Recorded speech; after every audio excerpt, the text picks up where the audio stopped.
दोस्तों, इस टाइम दुनिया में 56-57 मुस्लिम देश मौजूद हैं और इन पर छोटे बड़े अच्छे बुरे हर तरह के लीडर पैदा होते रहे हैं। अगर हम बात करें 50 से 60 सालों में, तो इस पूरी मुस्लिम दुनिया में जिस लीडर ने सबसे ज़्यादा ताकत और शोहरत हासिल की थी वो कोई और नहीं, सद्दाम हुसैन थे। वही सद्दाम हुसैन जिन्होंने एक लंबे समय तक इराक़ पर राज किया था।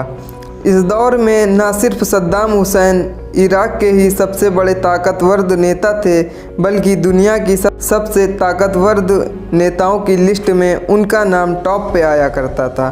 शोहरत के मामले में भी उस दौर में शायद कोई नेता हो जो उनको टक्कर देता रहा होगा, मगर फिर अमेरिका देश की तरफ से उन पर बहुत सारे बड़े बड़े और ख़तरनाक आरोप लगाने चालू कर दिए गए, जिसके बाद फिर जंग हुई, मगर फिर बाद में सद्दाम हुसैन को गिरफ़्तार कर लिया गया।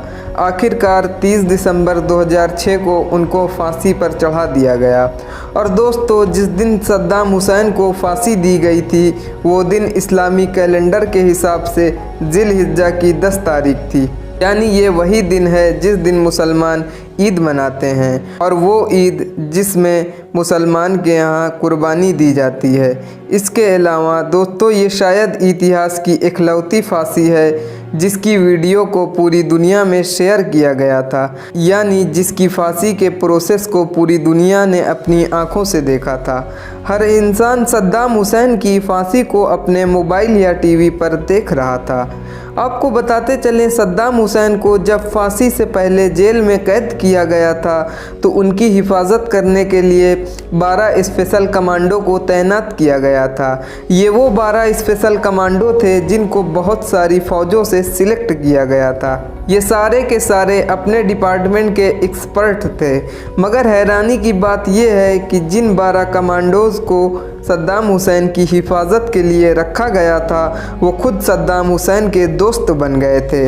इन्हीं 12 सिपाहियों में से एक सिपाही ने सद्दाम हुसैन की मौत के बाद उनके ऊपर एक किताब लिखी थी।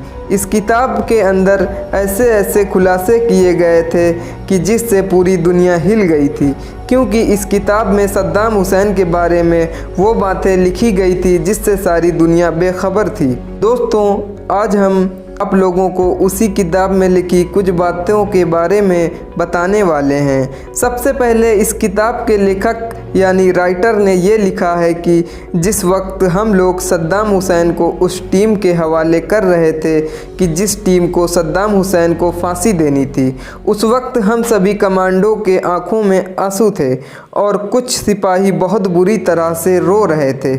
इसके अलावा राइटर ने अपने साथी का हवाला देते हुए लिखा है कि हमने कभी सद्दाम को एक कातिल और जालिम इंसान की तरह नहीं देखा, बल्कि हम तो उनको अपने ग्रैंडफादर के तौर पर देखा करते थे। इसके अलावा राइटर ने यह भी लिखा है कि सद्दाम हुसैन का आखिरी दिनों का रवैया हद से ज़्यादा नर्म था। रवैयों से ऐसा कभी नहीं लगता था कि ये एक कठोर तानाशाह रहे होंगे। और इसी किताब में ये भी खुलासा किया गया है कि सद्दाम हुसैन को मीठा बहुत पसंद था। दोस्तों, सद्दाम हुसैन के साथ ज़्यादातर वक्त गुजारने वाले अमेरिकी फ़ौजियों ने यह भी बात खुलासा किया है कि सद्दाम हुसैन को जब उनको फांसी देने के लिए ले जाया जा रहा था तो उन्होंने एक कोट की मांग की थी, यानी मुझे पहनने के लिए एक कोट दिया जाए। और ये मांग एक बार नहीं बल्कि कई बार की गई थी और वहाँ मौजूद लोगों को कोट देना पड़ा था। जब सद्दाम हुसैन से ये सवाल किया गया था कि आप कोट क्यों पहनना चाहते हैं, तब उन्होंने जवाब दिया था कि अभी सर्दी का मौसम है और अभी सर्दी बहुत पड़ रही है, और हो सकता है जब मुझको फांसी के लिए ले जाया जाए तो हो सकता है सर्दी की वजह से मेरा बदन कांपने लगे और मुझको देखकर मेरी कौम यानी इराक़ के लोग ये ना समझें कि उनका लीडर मौत के डर से कांप रहा है। दोस्तों, सद्दाम हुसैन के साथ आखिरी दिनों गुजारने वाले सिपाहियों के मुताबिक सद्दाम हुसैन अपने आखिरी दिनों बहुत सुकून में थे। सुबह उठकर सबसे पहले उन्होंने अपनी पसंद का नाश्ता किया, उसके बाद वज़ू करके नमाज़ पढ़ी। नमाज़ पढ़ने के बाद वो अपने बिस्तर पर बैठकर अपनी फांसी के एग्जैक्ट टाइम आने का इंतज़ार करने लगे और इसी बीच उन्होंने कुरान शरीफ की तिलावत भी की और वो बहुत मुस्कुरा रहे थे और यकीनन ये मुस्कुराहट अमेरिकी सैनिकों को बहुत हैरान कर रही थी, क्योंकि उनको हैरानी ये हो रही थी कि कोई इंसान अपनी मौत से कुछ देर पहले इतने चैन और सुकून में कैसे रह सकता है।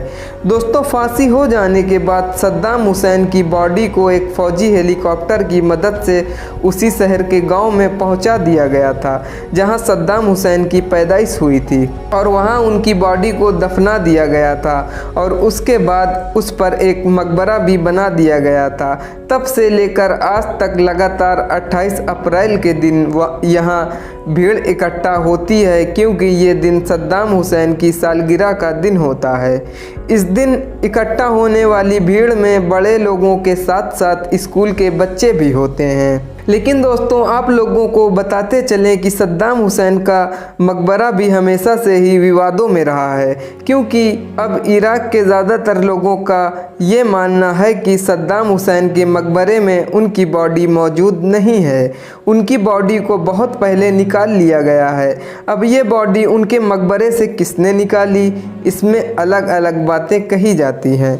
कुछ लोगों का मानना ये है कि जब 2015 में इराक की फ़ौज और ISI में जब लड़ाई शुरू हुई थी तो उसी लड़ाई में सद्दाम हुसैन के इस मकबरे को भी तबाह कर दिया गया था, जिसके बाद उनकी लाश भी कब्र से गायब हो गई थी। यही कुछ लोगों का ये मानना है कि एक ऐसा शिया संगठन जो कि सद्दाम हुसैन से हद से ज़्यादा नफ़रत किया करता था, उन्होंने सद्दाम हुसैन की कब्र पर अटैक करके सद्दाम हुसैन की बॉडी को गायब कर दिया। वहीं कुछ और लोगों का मानना है कि सद्दाम हुसैन की बॉडी को उनके किसी दुश्मन ने गायब नहीं किया है, बल्कि उनकी खुद की बेटी हाला जो जॉर्डन में रहती है, वो एक बार अपने प्राइवेट प्लेन से इराक आई थी और इराक आकर अपने वालिद की बॉडी को निकाल कर ले गई थी। लेकिन दोस्तों, एक बात तो साफ है कि सद्दाम हुसैन की कब्र के साथ कुछ ना कुछ तो ज़रूर हुआ था। दोस्तों, वीडियो अच्छी लगी हो तो वीडियो को लाइक कर दें, चैनल को सब्सक्राइब कर दें और बेल आइकन ज़रूर दबा दें ताकि हर आने वाली वीडियो आपको मिलती रहे।